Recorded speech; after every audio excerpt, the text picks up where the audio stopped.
Today I'm joined by Philippe Lemoine. He is a Ph.D. candidate at Cornell and a research fellow at the Center for the Study of Partisanship and Ideology. Welcome, Philippe. Hi, welcome. Thank you so much for coming on. I've been following your tweets, of course, because that's where I get all my information. And I've seen your Substack as well, and I feel like we've got a lot of fruitful areas of discussion and some more contrarian things to uncover from your work. But I feel like one of your main focus areas lately, especially judging by your Substack, has been the war in Ukraine as a kind of a canvas of modern obsessions and psychoses and tendencies and I think obviously this is a sprawling subject, but um, this has been going on now for a while. It's been over a year since the war in Ukraine started. You've thought about this in much detail. I mean, let's start with maybe what is the status quo at the moment? Because even being in a neighboring country in Romania, I mean, I get a little bit of the news, but to be honest, it's all from the Associated Press, it's Reuters. It's not really that interesting. I don't really follow it that closely. What I also get is just things filtered through my Twitter bubble, but it also has kind of died down. There's not that much going on, it seems, or maybe there is, but people aren't talking about it. So, from your perspective, as someone who's keeping maybe a little bit of a closer eye on things, like what is the status quo in Ukraine at the moment? Well, it's hard to tell for sure. I mean, that's part of the issue here. I mean, basically, uh, if I were to do like a short summary of the war, I guess everyone expected that Ukraine would be troughed relatively quickly at the beginning, but then it didn't happen. Uh, I think the Ukrainians were mostly on their own at the beginning for the first like say 3 months. And they managed to prevent the Russians from defeating them militarily. Uh, After about 3 months, I think Western military assistance became more important because basically Ukraine was going to run out of ammunition for very important systems, mostly artillery.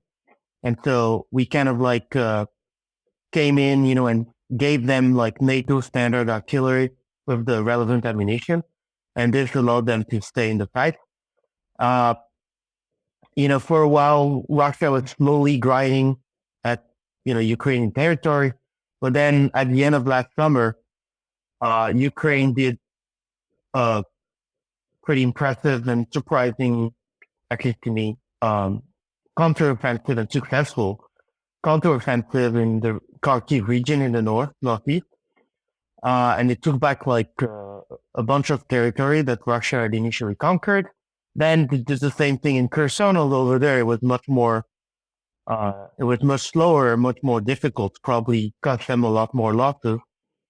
Um, then, the Russians did a so-called partial mobilization, which allowed them to plug the gap in their lines because they had lost a lot of people in the first month of the conflict, and this has become necessary, which kind of like stopped the Ukrainian gains for a while.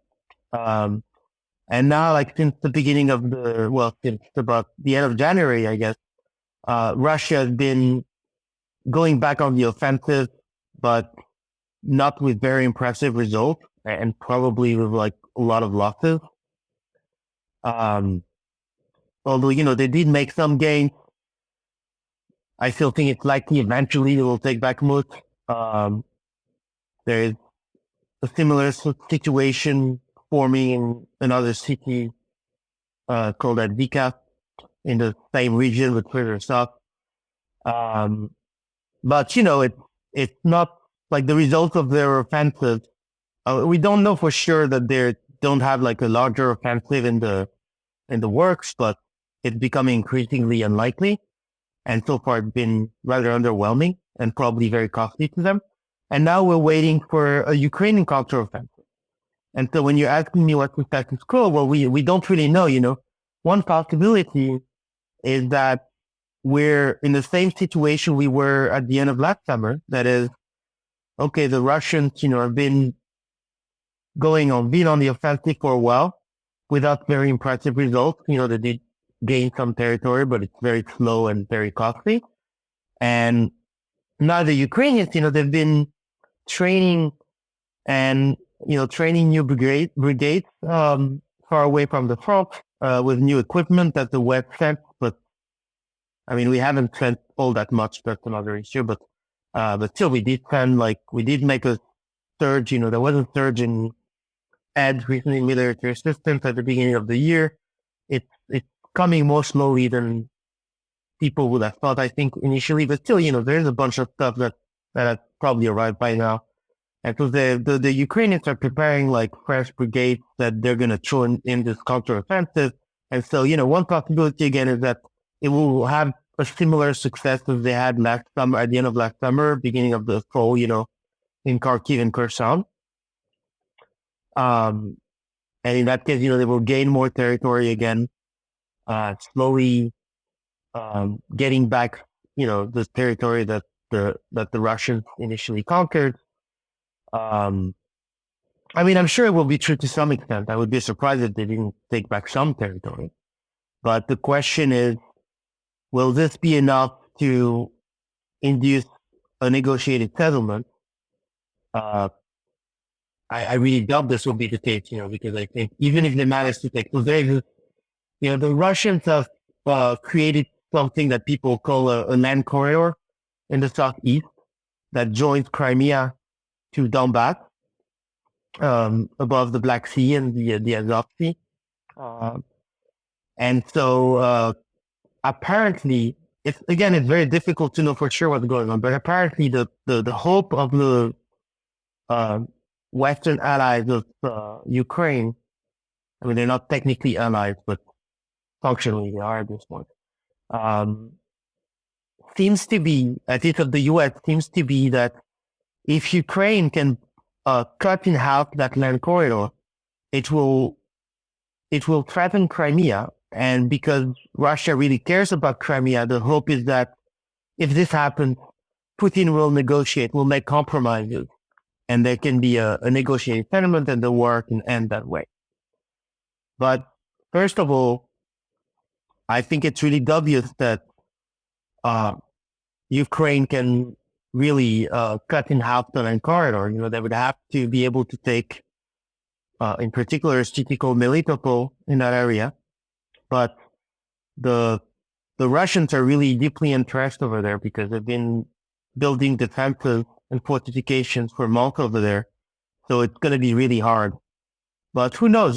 They may still do it. I mean, personally, I doubt they will. But although I think they will take some territory back. But I doubt their counteroffensive will be so successful that they will manage to take Melitopol and cut the land bridge in half. And even if they do, I doubt that Putin will negotiate. I don't think he will, because I don't think the Ukrainians will be prepared to offer him a deal that he'd regard as acceptable. I make no judgment about whether the deal in question would be acceptable. I mean, he did invade the country in the first place.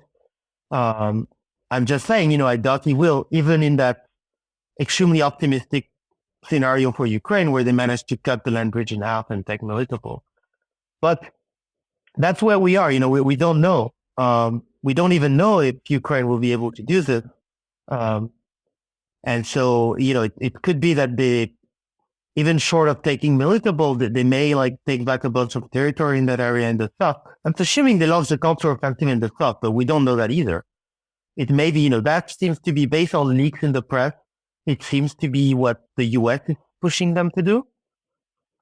But since recently they've been, they made the decision to defend Bakhmut at all costs. It may be that, that in fact, they will try to make a push over there instead. We don't know, maybe somewhere else. We don't know for sure.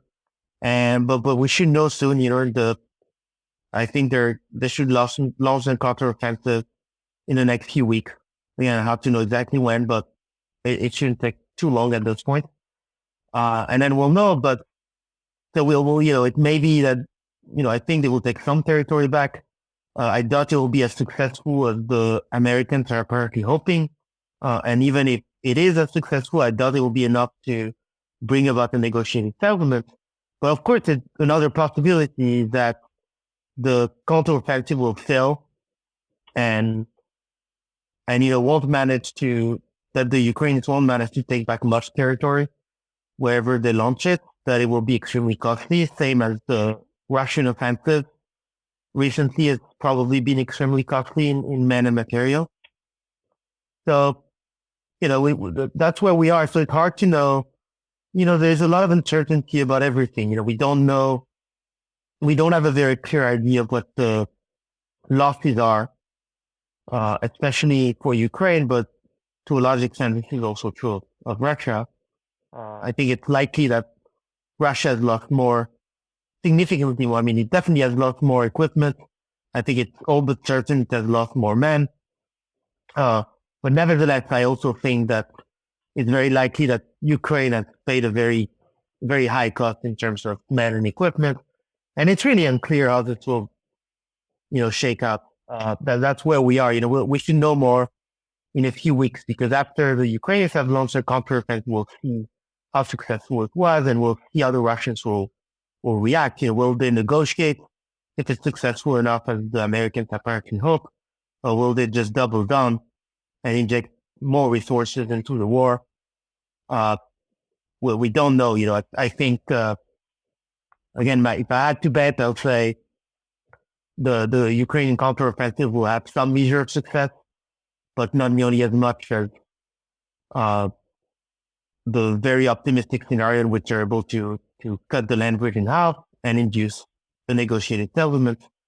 And I think even if they do cut somehow, take Melitopol and cut the land bridge in half, I seriously doubt that Putin will negotiate at this point.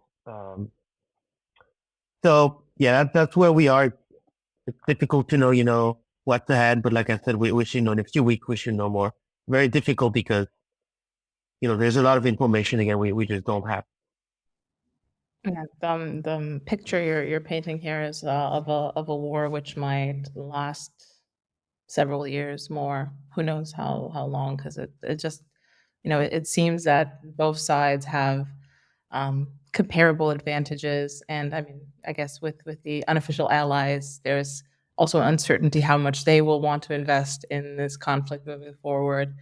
And yeah, I mean, I'm convinced that probably every war in history was like that, but with the at least maybe seeming detail that we're getting about this one and the seemingly abundant information about it, I feel like it offers so many more data points, false or correct or propagandistic, or where I feel like information seems to be almost a combatant, or at least a tool in itself in this war, in ways in which maybe it hasn't been in other wars, where details such as these just weren't available, or they were kind of just summarized in a study after things had already concluded, and the battles were fought in different circumstances. But I feel like, at least here in Eastern Europe, I mean, the information and just like pretty much blatant propaganda that you see traded by both sides, but probably mostly for the pro-Ukrainian side, because our media is very much enthralled to Western media as well,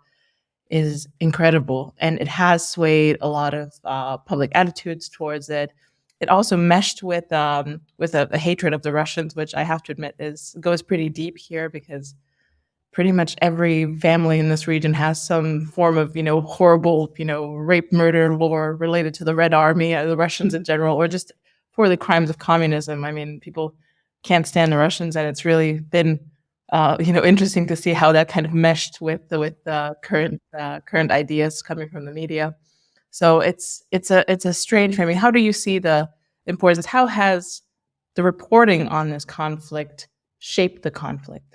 So I find that very interesting, because going into the war, I would have thought that given modern means of communication, the fact that everybody has a camera, we get lots of videos, and everybody has access to the internet, even in Ukraine, even in like war zones, people can,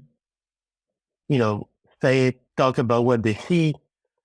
So in a way, we do have a lot more information probably that we had with previous wars. But what I found interesting is that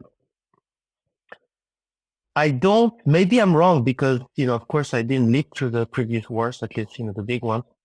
But I don't feel like this extra information has really allowed us to get a clearer picture of the situation because, as I said, there is still a lot we don't know. And, a lot of that information acts more as noise than signal. So we don't have a clear idea of where things are and where they're headed. We can make some guesses. Like I said, I have my own guesses, but it's not as if I were like really confident in them because I recognize that there's so much we don't know. But I find that interesting that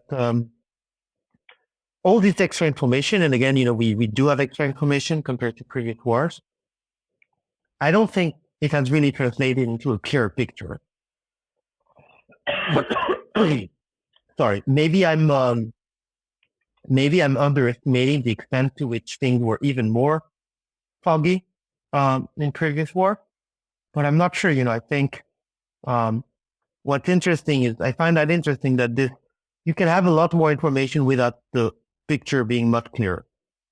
So that's one thing that I found striking. Then, of course, as you say, both sides engage in propaganda. There, I think the means are different, but I don't think it's fundamentally different from previous wars. I mean, you've seen very similar things. If you go back, if you read stuff dating back from the Civil War in Spain or even World War II, you see very similar things going on. Both sides trying to, minimizing their failures and magnifying those of the other side. A lot of moralistic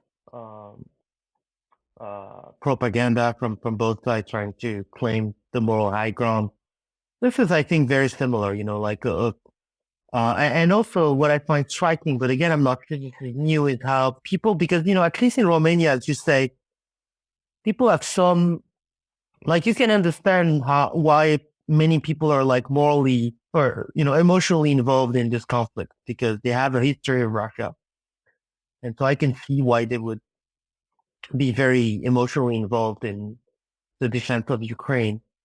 What I find most striking is how you have something similar going on further west, and even in France, which is far removed and doesn't have the same history of Russia, where some people are really strongly emotionally involved in this. And I do think this is the result of the fact that propaganda has been very effective. I'm using the word neutrally here.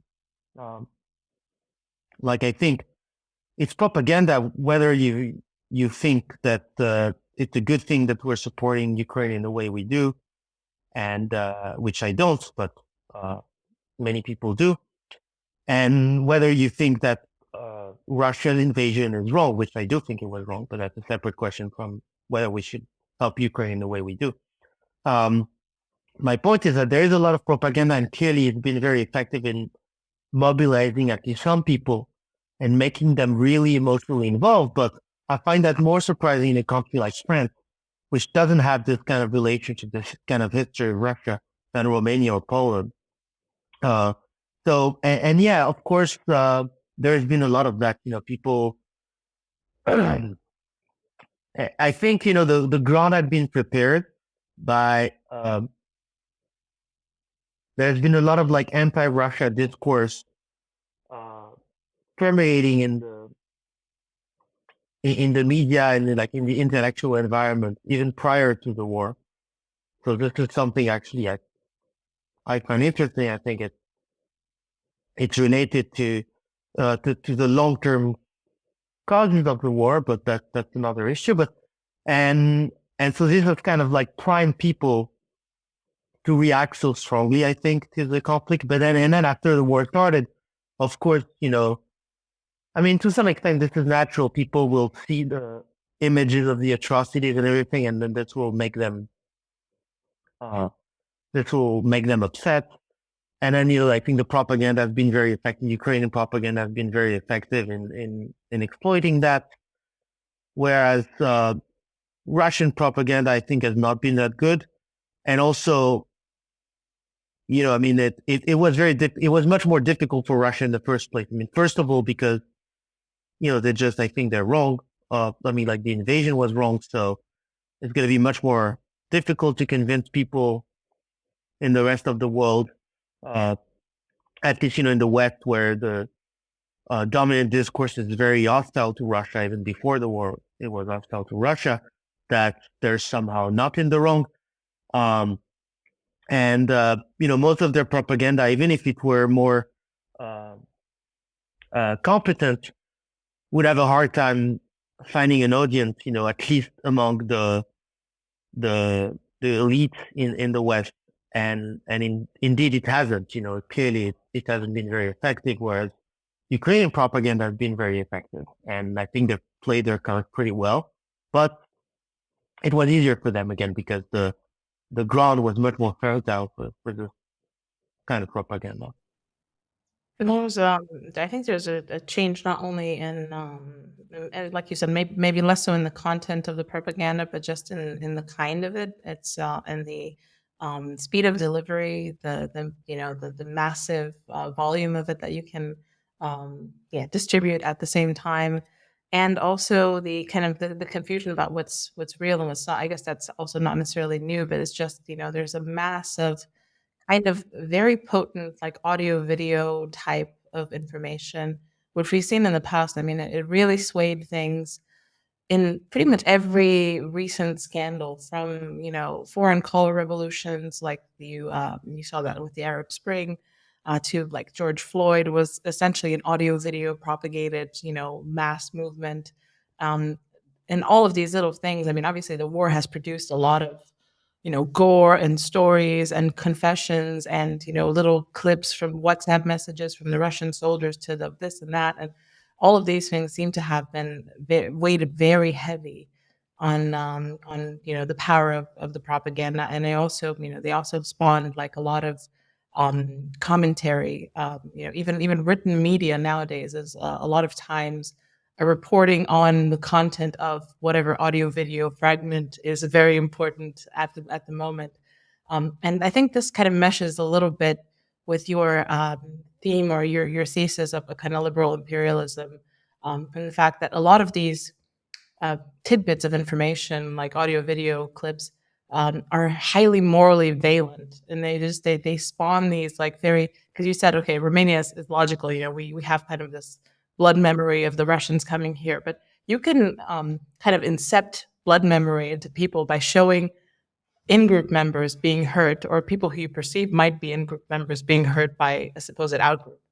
And then you're essentially kind of, kickstarting things that, you wouldn't have a sense for, just by presenting these audio.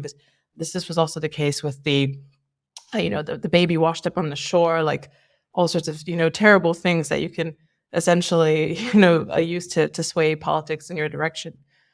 So I wonder how you think that, the capacity to spurn people to moral outrage has been used in this conflict, and in other instances of liberal imperialism. Maybe you can go into the thesis of liberal imperialism as well. Yes. So what I call liberal imperialism, very roughly. So I wrote a long essay on this on my Substack.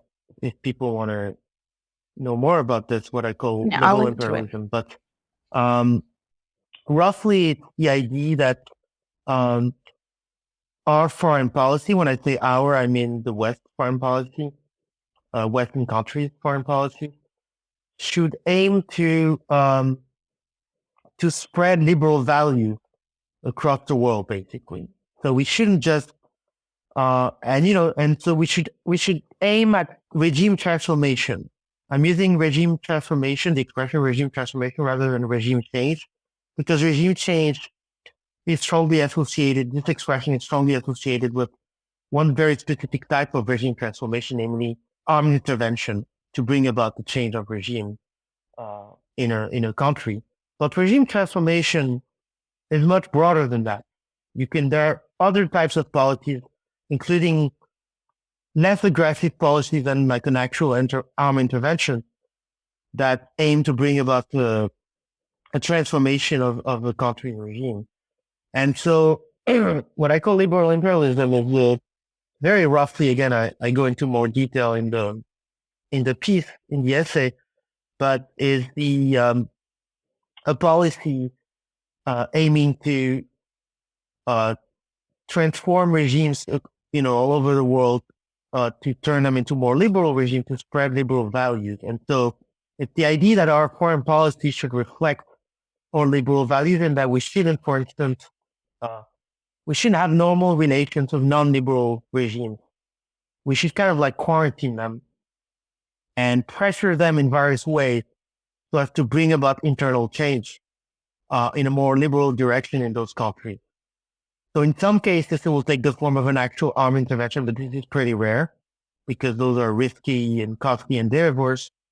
But in other cases, it will be more so, we'll use economic sanction, we'll fund pro-democracy, liberal organization in those places, we'll use various kinds of soft power. It can take a lot of different forms. And so that's what I call liberal imperialism. And of course, propaganda, and especially images, videos, photos, are one of the ways in which people are whipped up against non-liberal regimes and into supporting this kind of policy. So, people will, I don't know, like show pictures of Uyghurs camp, satellite pictures of Uyghurs, well, Chinese internment camps in Xinjiang, where, Uyghurs are kept. And so they will use this to justify like harsh, policies like decoupling, for example, which is the policy of, reducing the amount of trade between China and the West, so that we're not reliant on China anymore. We can, we can, it's less costly for us to apply pressure, so that the regime, the Chinese regime will change in a more liberal direction. And and of course, yes, people are going to use videos, people are going to use photos to, those media are extremely powerful because they have a very strong emotional effect on people. So you were mentioning, the picture of that little kid who washed up on the coast of Turkey after trying, or maybe was it Greece? Anyway, his family was trying to cross the sea, to get to Europe from Turkey. And of course, this is something that has a strong effect on people. So if you're doing propaganda, you're going to be using that stuff. The other side does it too, obviously. But again, it's not very effective because they don't have many relays here. I mean, they do, you have a lot of people here who are receptive to, pardon me, who are receptive to Russian propaganda, but they tend to be, people are not very influential, like what Clinton called the deplorables. So yeah, I mean, those people, there are lots of those people who are susceptible to Russian propaganda and who also use, images, videos, etc. In the West, but they tend to be this kind of people who have no influence. They have, they're not, they don't have access to mainstream media typically, or when they do have access to it, it's because they're demonized by them, so it doesn't matter much, and it doesn't do Russia much good that they can touch these kind of people, because these kind of people have very little influence on policy. And on the other hand, Russia has close to no influence. Russian propaganda has close to no influence on people who do have influence on policy in the West. So, the intellectual and policy elite, they're not susceptible at all to Russian propaganda. First of all, because to a large extent, they just don't look at it or listen to it. They don't read, Russia, they don't read or watch Russia Today or that sort of thing. Um, but also, even if they did, uh, again, they're primed to be hostile to Russia, and so they will just assume it's bullshit, and which it mostly is, but so is the propaganda from the other side. But of course, they have a different reaction to this. Um, Yeah. I feel like a lot of the kind of refusal to engage with Russian propaganda is also because a lot of it is counter narrative. And the only people who are kind of have their feelers out for counter narrative are the so called deplorables, whatever right wing people who are a bit edgy on the internet. And most people, they just don't necessarily register those signals. Like the idea that Russia represents this kind of civilization state, that they have a right of deciding their own parameters, that they have a certain claim on the territory of Ukraine. I mean, a lot of those arguments would ring either hollow or fake or insane to a lot of people who subscribe to liberal imperialism as the moral way of conducting foreign policy, which is pretty much everyone, and especially everyone in, I mean, most people in government. I don't know, there might be some, sleeper agents in there, but mostly that's kind of how countries act at the moment. And you just recently had I mean, probably just today, the Germany as a battered wife of Europe syndrome. And I feel like, Germany just kind of represents someone who's really swallowed this pill in the most, destructive way. And even though I guess individual citizens of Germany see the problems that it's caused, the overall direction that things are taking and the ideals that their political class inhabit are just absolutely destructive to the country itself. And there doesn't seem to be any way to deprogram them. I mean, it really feels like they're just like sleepwalking into nightmare situations for their population just because of their commitment to liberal imperialism, which is the only thing that you're allowed to want to die for, to need to die for, to send people off to die for. So it just, I don't know. As someone coming from Eastern Europe, I mean, we've got thousands of problems, many more, but we don't necessarily have this flavor of this problem at this level yet, and it's much more transparent to see. And France, even as well, and maybe less so, but still. I mean, if you look at the scenes, the rage anecdotal videos that you see of the Champs Elysees, and this beautiful city of Paris, just in flames. You ask yourself, okay, what exactly are these people thinking? And it's, I don't know. I really don't know. Do you think that there might be kind of a tipping point, like a preference cascade related to this stuff, or are we in for more liberal imperialism in I the heart of Europe? I think I think the war has been great for liberal imperialism because it seems to validate everything they've been saying. I think it's wrong, I think the narrative, the dominant narrative about the origins of the war is wrong, that it's much more complicated than this narrative suggests.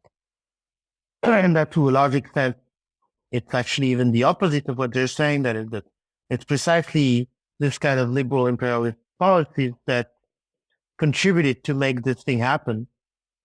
Again, I'm not saying obviously that, I don't say that to say that Russia is in the clear, that there's nothing wrong with like invading Ukraine. Of course it's wrong, but you have to think about how this is something that even in Russia was unimaginable a few years ago.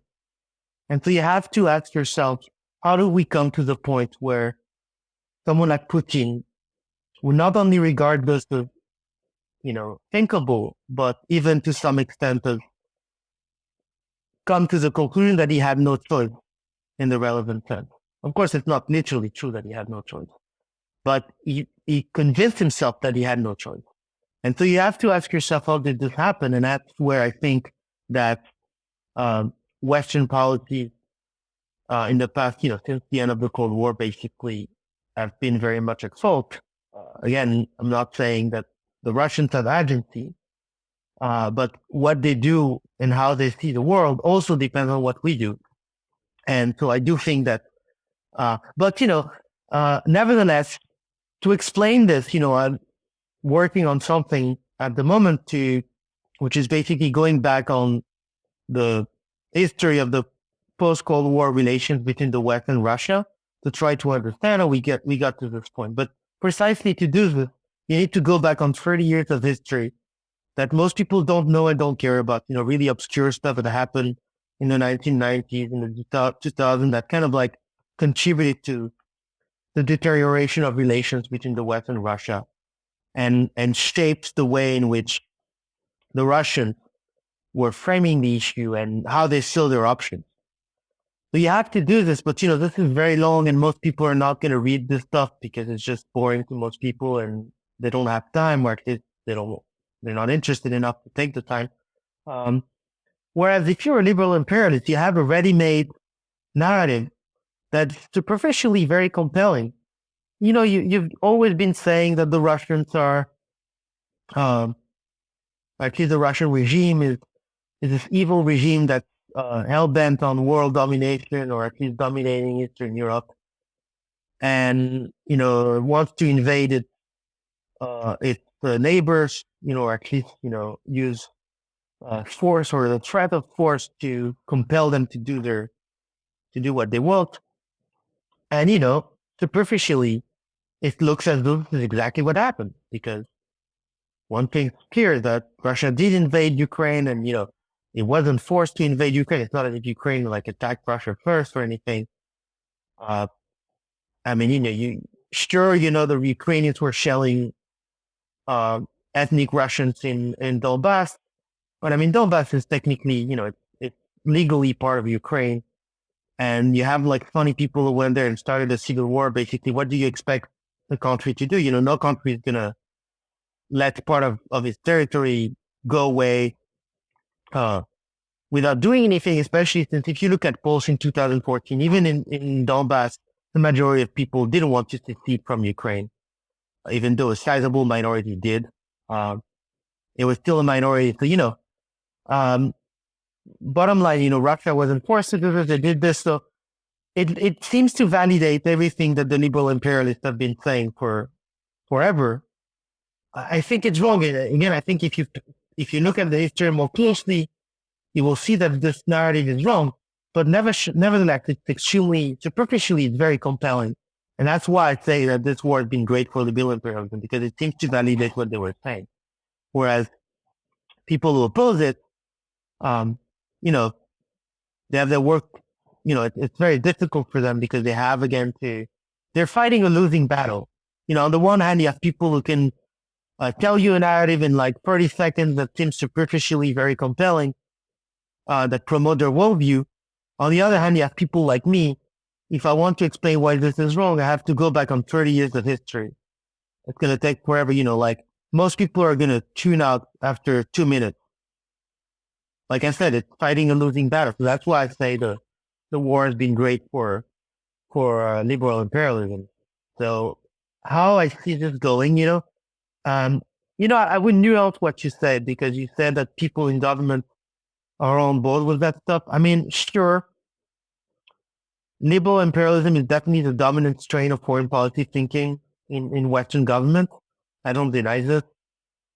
But you do have a lot of people who have, first of all, even liberal imperialists come in different stripes. And so some are more extremist than others. And you have a variety of liberal imperialists, and some are more moderate in Western government. But you also have, even today, there are still people, especially in a country like France, you still have a lot of people in government who don't think that way. The problem is that they're in the minority, and or at least people who are liberal imperialists in government, they have more weapons to impose their preferred policy. But you have internal debates. People shouldn't think that there are no debates within Western governments about what to do. I don't think that most Western governments, we kind of sleepwalked into our current policy towards Ukraine. I think it's a mistake to think that from the beginning, Western governments were gung-ho on defending Ukraine and decided from the outset to commit themselves to the defense of Ukraine. That's not at all what happened. If you look at the articles from even as late as March 2022, So like 2 or 3 weeks into the war, uh, according to the press at the time, Western governments were still planning for a Ukraine government in exile and basically founding an insurgency in Ukraine because they were still expecting that eventually Russia would win. It's just that the Ukrainians didn't cooperate and like didn't lose. And so after this, it became much more difficult. The pressure to do something became very strong. People would say, well, look at the Ukrainians. They've fought very bravely. They've been able to ward off the Russian invasion, prevent Russia from taking Kiev. But now, if we don't help them, if we don't send them artillery and ammunition, they're going to lose, not because they don't want to fight, not because they lack the will to fight and resist the Russian invasion, but because they simply don't have the material means to keep fighting. And so how can we do this? There's this like there's a form of moral blackmail here. How can we let those people who have fought so bravely lose, not for lack of a will to fight, but because they don't have the means to keep fighting? And so it became very difficult. So we sent them artillery and ammunition. But even at this time, there was clearly not a plan, to commit very strongly to Ukraine's defense. I mean, we don't have any hard commitment to do so. We don't have the treaty with Ukraine that commits us to defend it against invasion. We have no formal commitment to do so. But gradually, because Ukraine wasn't defeated quickly, the moral weight of the argument that we need to help them became stronger and stronger. And gradually we started like spending more and more and more support. And before we knew it, we were in the position we are today, when you have like NATO officials in every Western country making like very strong claims publicly to the effect that we are committed to defending Ukraine, that we won't abandon Ukraine, et cetera, et cetera. And this creates a situation where we've kind of like backed ourselves into a corner, because now that we say this sort of thing, it becomes very difficult to back down. It's very difficult to stop supporting Ukraine or reduce military assistance to Ukraine. But at the same time, we clearly we don't have a clear idea of we don't have a clear exit strategy. Because again, if you're really optimistic, you can think that the Ukrainian counteroffensive will be so widely successful that it will force Putin to negotiate. But as I said before, first of all, it's dubious that it will be that successful. And even if it is, it's even more dubious that it will induce Putin to make the sort of compromises that would bring about an end to the conflict. Because again, the Ukrainians in that scenario would have very strong demands that are so strong that it, again, regardless of whether it's morally justified, that's a different question, so strong that it's dubious that Putin would agree to them and that the war would end.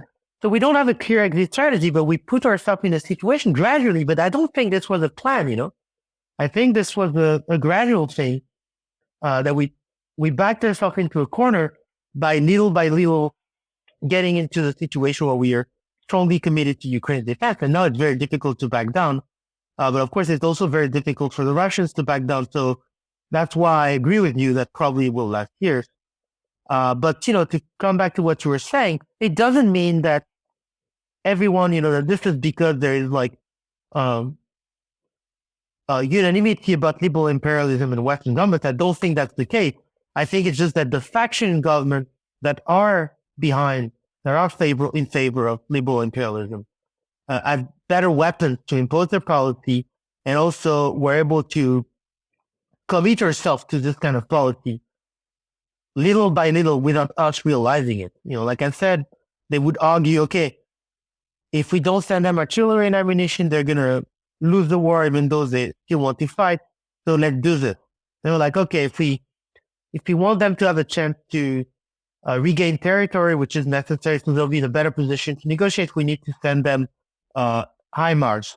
And now we need to send them armor vehicles. So we do, and then little by little, even though that wasn't like a deliberate plan at the beginning, those people have been able to maneuver the rest of government into committing themselves very strongly to Ukraine's defense.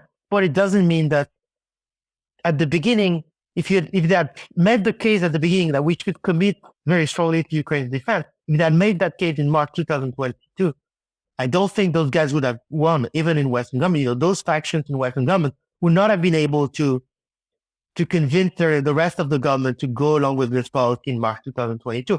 They were only able to maneuver us into this policy. I'm not even sure to what extent it was conscious, by doing things progressively to the point that now it's too, we've gone too far to back down.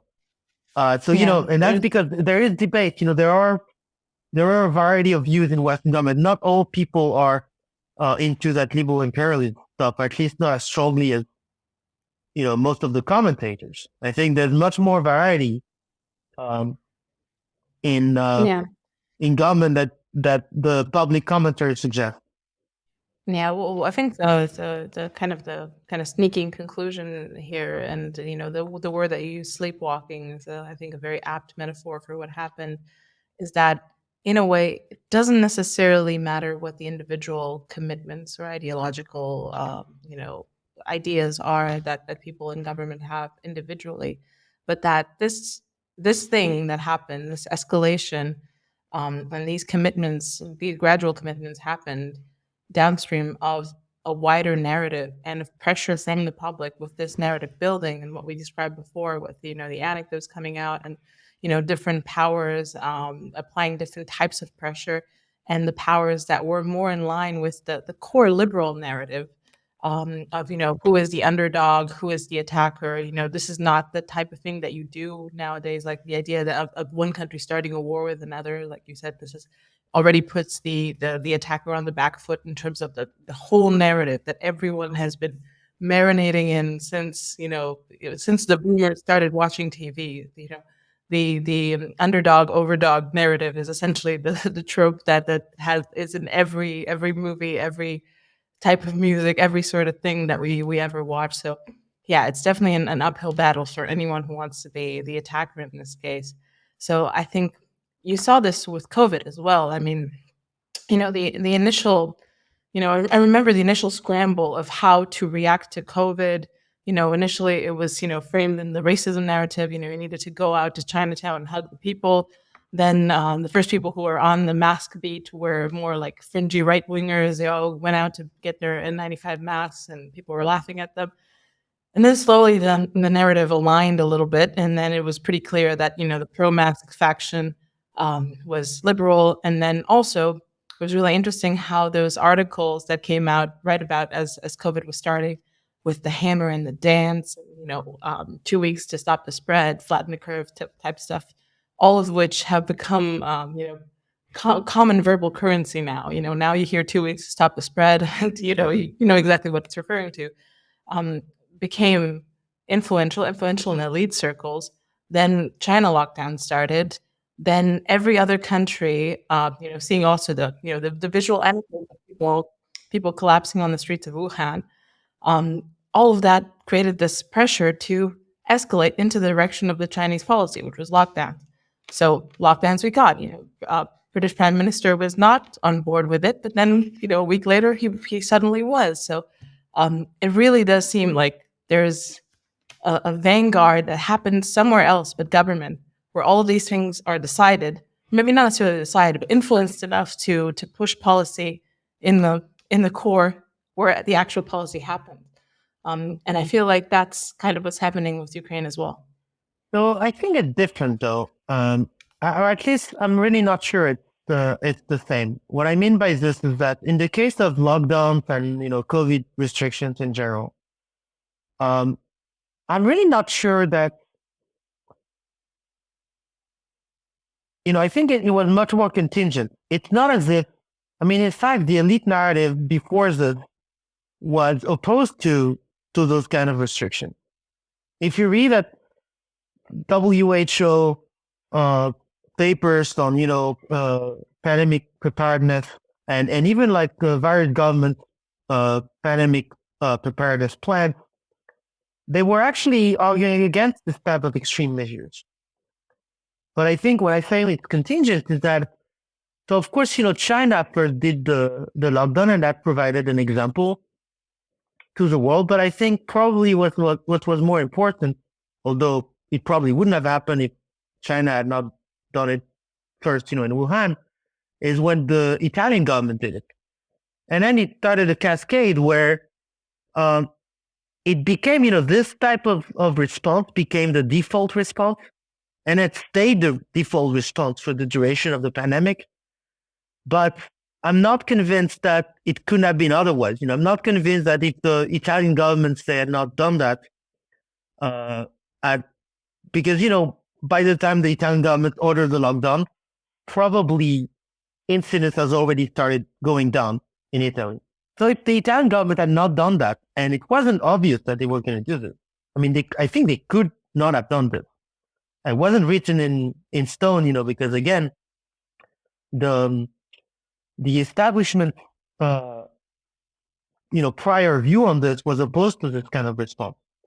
So if Italy had not done that, then, people would have seen that incidence was going down anyway in the rest of Europe and the rest of the world. And I'm really not sure that this would have become the default response. So I think in this case, there was really a very strong contingent element in the fact that this became the default response. I think it's very different in the case of Ukraine. Because in the case of Ukraine, this, liberal imperialism was already the dominant view, at least among commentators, before the war, and the war seemed to validate their narrative. So it's unsurprising that it would make this even more true. And, similarly, it's not just about liberal imperialism, but more specifically, animosity toward Russia, hostility toward Russia was already a dominant thing. People would talk about, which was ridiculous. You'd have all this talk about the Russian threat. And I spent years, and I remember I went back to previous discussions I've had on Twitter on this. Like I found one from 2017, which is literally the year I got on Twitter. I actually had those conversations even earlier before I was on Twitter, where I was arguing with people talking about the Russian threat. What are you talking about? Russia has a GDP that's between that of Canada, if you look in nominal terms, and Germany, if you look in PPP. Obviously, this is not a country that has the means to subjugate Europe. It's nonsense.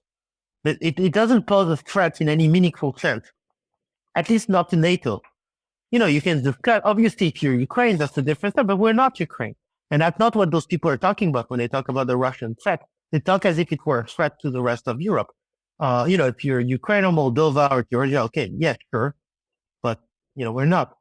So anyway, but the point I'm saying is that in the case of Ukraine, there was this anti-Russian narrative was already very strong before the war. So it's different to me. It's very different from the case of the lockdown response to the pandemic, and the strong restrictions in response to COVID. Because in that case, if you look at the elite narrative on pandemic response before the COVID arrived in the West, it was actually opposed to this thing. So in this case, it was actually a reversal of the dominant narrative. That's not at all the case with the war in Ukraine. So that's why I think that it's different. Then, of course, I agree with you that once you have this narrative reversal, then the fact that it becomes a dominant narrative, that, this is the thing to do, this is the right kind of response, in the case of COVID to COVID, in the case of Russian invasion to the invasion, then, of course, it does have a very strong effect on policy, because it's very helpful to the factions in government that support those policies can use this dominant narrative to further their cause within government. Because again, governments they're not unitary actors. You have different factions. They disagree about the right policy response.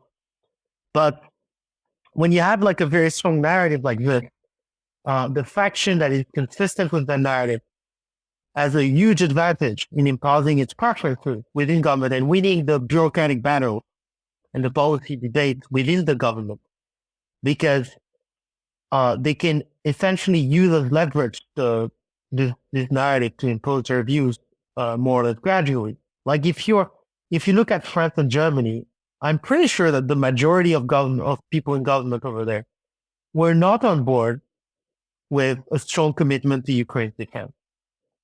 But uh, there were debates both within those governments and also externally with their allies, within NATO. And essentially what happened is that I think those factions, which I think in France and Germany were in the minority, within the French and German government that were in favor of a strong response in defense of Ukraine, and those governments that were in favor of the same elsewhere in NATO, like in Eastern Europe, to a lesser extent in the US, to a greater extent in the UK, were able to essentially bully the majority of people in the French and German government who were reluctant to do this into doing it gradually. And, because they could, imagine if Macron, which he did, at some point, like what he used to know, he says it less, but it still occasionally does, but, says that we need to like give an off-ramp to Russia to facilitate an end to the war or whatever. Immediately they get shamed, into submission, basically. You have like all those articles say, oh, how can he say this? He's essentially aiding and abetting an international criminal, blah, blah, blah. And, this is very difficult, and this makes it much easier for people for the faction within the French government that is on board with liberal imperialism to impose their preferences and win the internal battles inside the government, because they can use this outrage from the outside, be it from NATO allies or be it from the media in France and elsewhere, to win the battles and impose their policies. So, it's not that there is no diversity of thought within Western government. There really is. But the fact that the commentary is so unanimous makes it very hard for people who oppose the prevailing view in the commentary to impose their views. I mean, even so, it's still not easy. Like I said, it would never have happened. We would never have made this strong commitment to Ukraine. Again, despite this near unanimous agreement with that policy in the commentary among commentators in the media, etc., as I said before, if the faction that was on board of the program inside the French and German and even American government had tried to tell this policy of an seemingly unlimited commitment to Ukraine's defense in March 2022, it would never have worked. They were only able to achieve this result by doing things gradually. And again, I'm not even sure even they made that it was a conscious strategy. They knew that, okay, we're going to do this gradually, because if we try to do this to convince people to get behind this policy right away, it won't work. I think for the most part, they didn't feel like this. It wasn't like a conscious strategy. So my point is that despite, the media unanimity and the dominant narrative, it's not all powerful. It still took a long time before the Western governments adopted the policy that is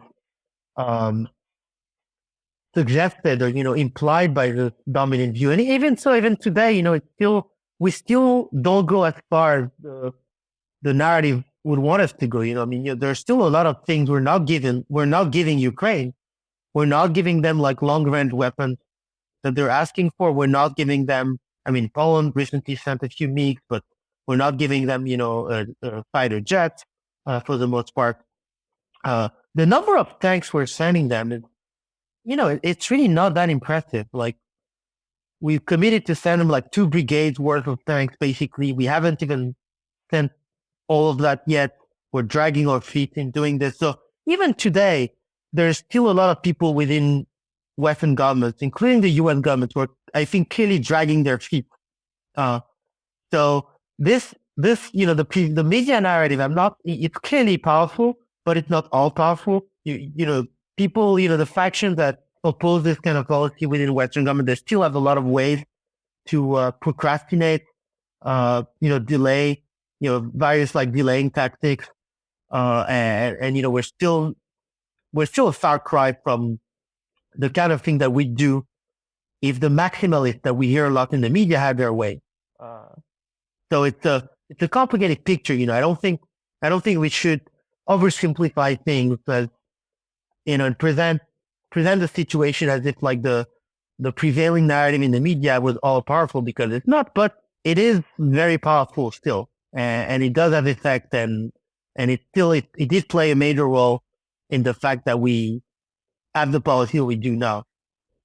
Now, can an explicitly realist policy be implemented now and held in the West? I mean, have you seen any examples of that happening without it being pulled into the direction of media pressures? No, I don't think. I mean, in the past we did well. It's not true. It's not true that we had like a realist policy in our relations with Russia, but let's say it was more realist than it is now. Again, the invasion made it really hard for realists, um, and and much easier for liberal imperialists. Um, I don't think I think there are two problems. Um,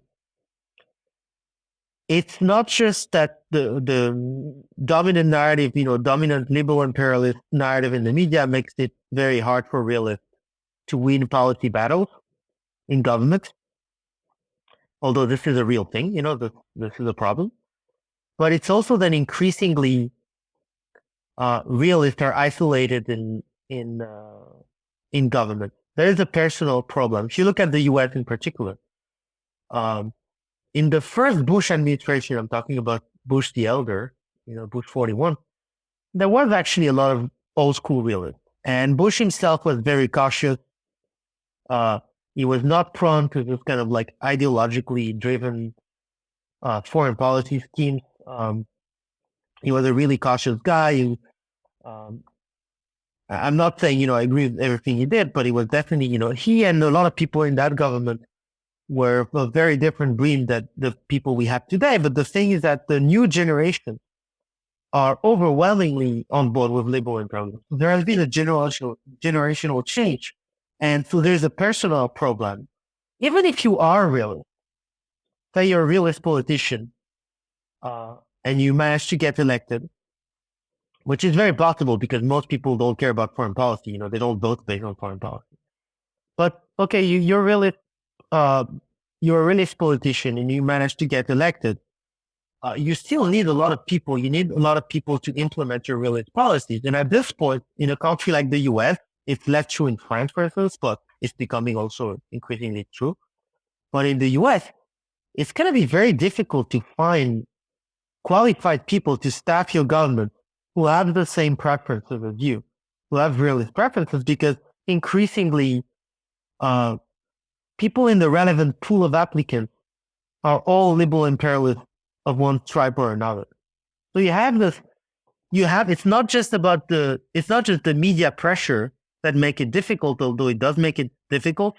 It's also the fact that it's really difficult to find qualified personnel to implement this kind of policy. And, president or whatever, like he needs to rely on personnel to implement his preferred policies.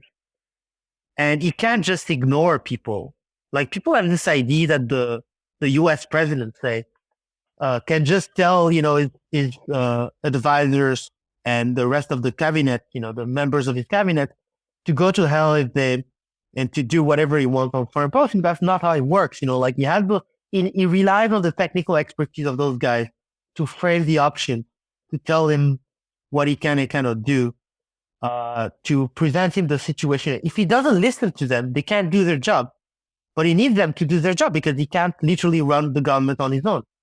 So it's very, it's not, and if you don't have, in the pool of applicants, you don't have enough qualified people who have realist policy preferences, it's going to be very hard for you to have a realist foreign policy, even if you are yourself a realist, and even in the absence of media pressure.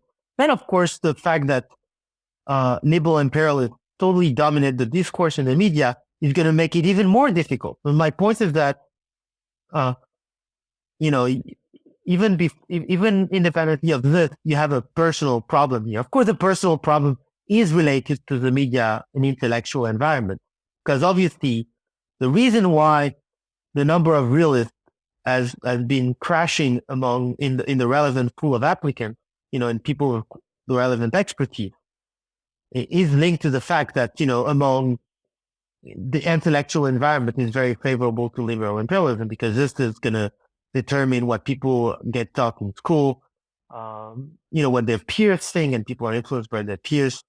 So, those things are related, obviously. But my point is that if you look at the mechanisms, it's important to distinguish them. Yes, yeah, I think the fact that liberalism and by extension liberal imperialism has become the operating software of pretty much any elite thinking person in the West. I mean, this might hold up for a longer time. This might have a reversal, I hope, but yeah, it seems to be that way. So it has a lot of interesting downstream consequences. But we're coming up on time, and I want to ask you the last question. It's a question everyone gets asked is do you have a thinker, a writer, influential maybe political theorist, or someone who you think has been important in how you think, but you think is underrated that people just don't know about, or that they'd be well put to look into. Yeah, that's. I wish you'd asked me this question before, so I had more time to think about it, because I don't. I usually do, but it's based on that one today. Yeah, I usually prime people, but yeah, just No, it could that's be that's you can okay. wing. I mean, yeah, I don't have any. I mean, there are lots of people that I think are interesting, but like, so I could cite many, but there's not one in particular. Like Yeah, could be. on Could be a various few. issues. Like, that I think one of the great thing about Twitter, for instance, that you get exposed to a lot of people who whose existence you wouldn't even have suspected, were you not on Twitter, and who are actually very interested, but that people don't get a lot of exposure to, because they tend to be, marginal figures. I don't mean marginal necessarily in the sense that what they say is very spicy, or like um, counter narrative, or however you want to call it. But just, they don't have they're not like famous journalists or intellectuals or whatever. But um, no, I don't think I can't think of any, one person in particular, but on various issues. I'm influenced by a lot of there are lots of interesting people out there who I think should get more um, airing than they do. I mean, I think that one of the good things about podcasts like yours, you can invite some of those people, and maybe I'll give you suggestions. But no, I don't. Yeah, I'm trying to think of one person in particular, especially on this issue. Um, there are lots of people who have interesting things to say, on foreign policy, but can't think of one person in particular. I can give you an example. For instance, I think I've been talking about that book a lot because I think it's a great book. But um, there's a guy called Mike Mazar, who I think is a researcher at Rand. So it couldn't be more establishment, he's at Rand, the think tank that has traditionally has close ties to the U.S. military establishment. So really, it's not like a marginal figure, but he wrote that book called Leap of Faith, about the decision that examined how the decision to invade Iraq in 2003 was made. And so it's based on a lot of interviews, memoirs, archival material, etc.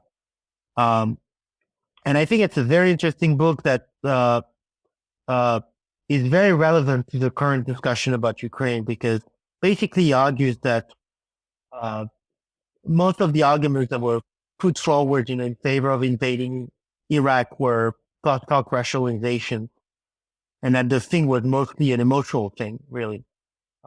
Basically, the U.S. decided to invade Iraq, because after 9/11, it was kind of similar to the decision of like a guy in prison who on the first day arrived, decided he's gonna fuck up the biggest guy he can find in the courtyard to make clear that, he's not to be messed with. And it was something similar with the US where they had just been hurt badly all their soul, which had never happened. Uh, if you exclude Pearl Harbor, which wasn't on the mainland US.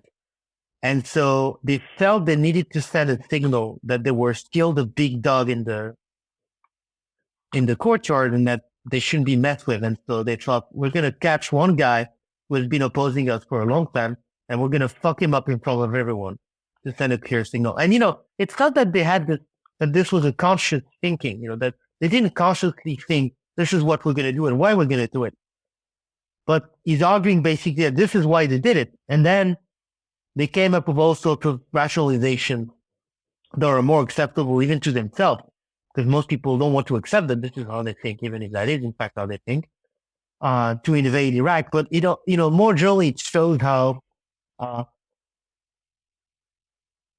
foreign policy. People think of foreign policy as being determined by the kind of like cost-benefit calculations that people present when they talk about that stuff in public debates, but what it shows is that the emotional element is much stronger than people realize, and also it shows how you can gradually put your hand in a mechanism that you don't control, and get into a policy that has like unforeseen consequences because you were dominated by those emotional elements and didn't think things through. And so I think it's a book, and it's Leap of Faith by Mike Mather. I think it's a great book that has a lot of relevance to the current debate, about Ukraine. But I wouldn't say that it's not as if like this guy was like my main influence on foreign policy. It's just one example of a book that more people should read, and a guy that, because he's been commenting a lot on, and I think he's been much better than most people on this topic on Ukraine. So yeah, that's just one example. If I had to give one example, that would be probably the best book I've read on foreign policy in the past 2 years or so. Yeah.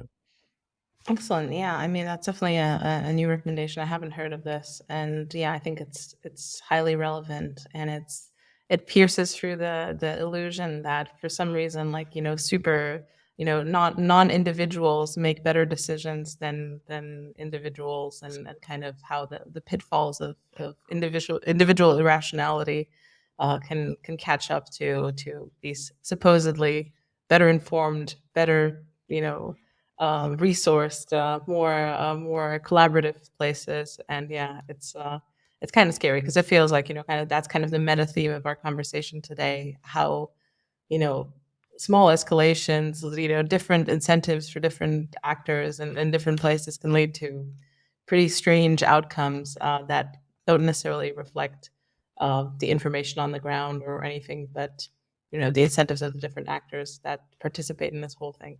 So yeah, thank you so much. This is a really good conversation. Is there a place that you'd like to point people? I know you have a Substack. Is there any other resource or direction that you'd like people to go into? I think if it so I think there are basically three places to have a Substack. There's my Twitter account, that's where I publish, because I publish stuff uh, on my Substack, but also in other venues, and mostly it's going to be on TSPI, where I'm a research fellow, as you mentioned at the beginning. So they can check my blog on TSPI's website as well, my Twitter account and my Substack. And if they have this, if they follow my Twitter account, basically, they will, I share my work over there. So it's kind of like the one place, if there is one place that would be this. Then again, yeah, there's the Substack, there's the TSPI, the blog on TSPI's website. But that's about it, I think. Excellent. Thank you so much. I'll put these in the show notes. And yeah, I'm grateful you came on today. No, thanks for having me. It was great.